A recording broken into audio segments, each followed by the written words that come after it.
let's go. That's a lot of people. All right, please. Yeah, go ahead. Thank you so much, Mr. President. I have two questions for you. One, do you want your Board of Peace to replace the UN? Well, it might. I mean, the UN just hasn't been very helpful. I'm a big fan of the UN potential, but it has never lived up to its potential. The UN should have settled every one of the wars that I settled. I never went to them. I never even thought to go to them.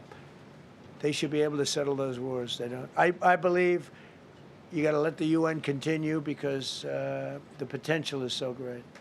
And I wonder you invited Lula from Brazil to be part of the Board of Peace. I did. What role do you expect him to play, especially a big role. I like Venezuela? Yeah, and another one, because the Are you from Brazil? Yes. The EU and Mercosur just signed a trade agreement this weekend, which is going to be the biggest trade zone, free zone in the world. Right. At the moment, you are talking a lot about tariffs. What is your reaction to that? So, two questions, Lula. Well, look, I just think this. I think we have trade like we've never had before. We're doing better in trade than we ever have before. We're not being ripped off by every country in the world like we were before. We're doing numbers that nobody's ever thought possible. We're the richest we ever were. It's because of tariffs and the proper use of tariffs, and we're also the most secure. As an example, Iceland, without tariffs, they wouldn't even be talking to us about it. So we'll see what happens. I think it's going to work out quite well. Yeah, right behind. Thank you, Mr. President. How would you characterize your relationship with Emmanuel Macron and Keir Starmer right now? And have you spoken to them since your Truth Social post last No, I haven't, but I think I get along very well with them. I mean, they always treat me well. They get a little bit rough when they're, when I'm not around. But when I'm around, they treat me very nicely. And, I like both of them. They're both liberal. They've got to straighten out their countries. You can't, London is having a lot of problems. And if you look at Paris, got a lot of problems. They have two problems, immigration and energy. They got to stop with the windmills, and they got to go back like UK has an unbelievable asset called the North Sea. Norway uses it, makes a fortune. They have a better section of it, and they don't do it. They could straighten out their countries, and it would be good. But I get along very well with them. You told Norway's prime minister. Are you from Norway? No. You look like you would be from Norway. She looks like she's from Norway. Go ahead. You told Norway's prime minister that we have been listening to the president, and he is now answering questions from the media. And I am just going to check in with my team and see if we should listen to more questions from journalists in the briefing room. You have to understand, I settled 8 wars.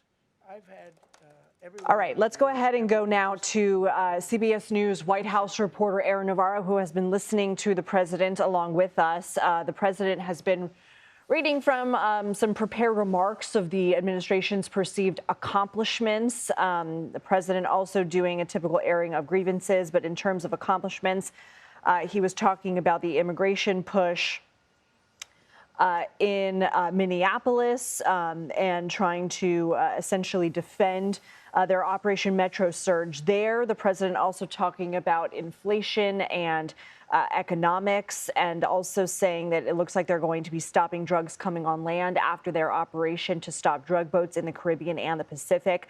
The president also reiterating, slamming Somalia, Representative Ilhan Omar of Minneapolis, who is Somalian.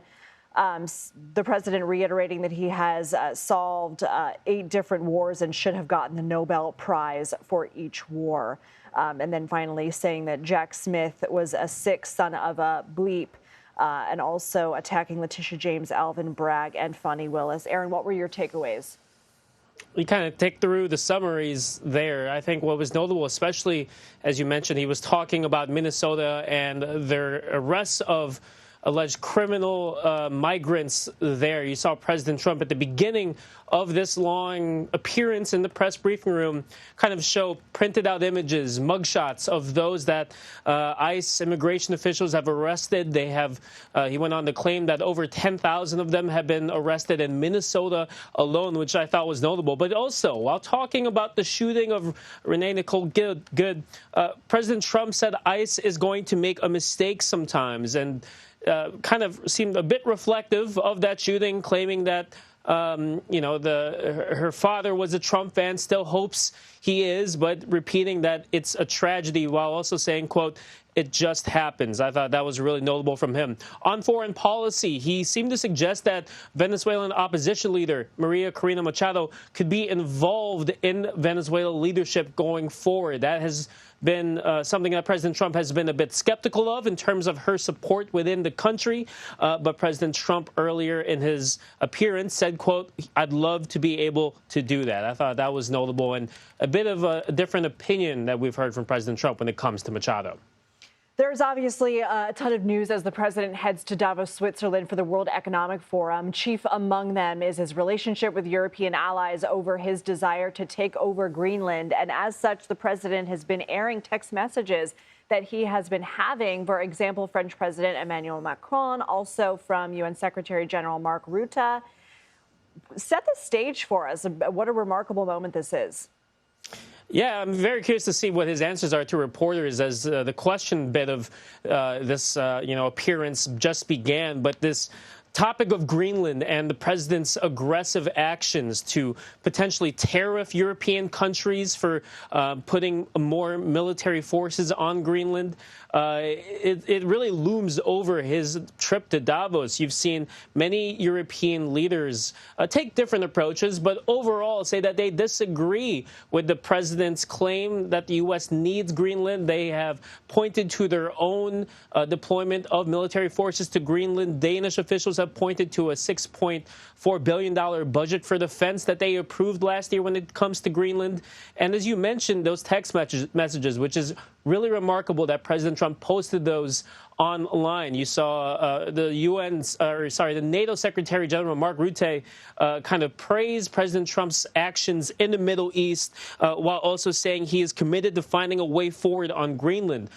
French President Emmanuel Macron also praised what Trump has done recently in Syria, but also said, "I do not understand what you are doing in Greenland," and invited President Trump while he is abroad for a G7 leader meeting in Paris or a dinner in Paris before he returns to America. And President Trump earlier today was asked about these text messages you're seeing on your screen that he posted and kind of why he did that. And to the New York Post, he said that he believes that the content of those messages, quote, made his point by showing that European leaders who have been critical of his plan for Greenland publicly are heaping praise in private text messages, inviting him for meetings and dinners as President Trump argues that Greenland is needed for national security in the U.S. So this could really potentially change the diplomatic kind of messages that are the ways that European leaders, foreign leaders talk to President Trump privately. But as President Trump told reporters earlier, he still gets along with Emmanuel Macron. The president was also asked about the Gaza Board of Peace, whether it would replace the UN. I mean, this is obviously a different setup because countries have to pay $1 billion to become permanent members. More than 10 countries have signed on. What do we know about this? We don't know yet if any have pledged to that $1 billion mark for permanent membership. Sources have told CBS News about $20 million has been pledged by about 10 or so countries that have committed. About a handful of them have only done so publicly.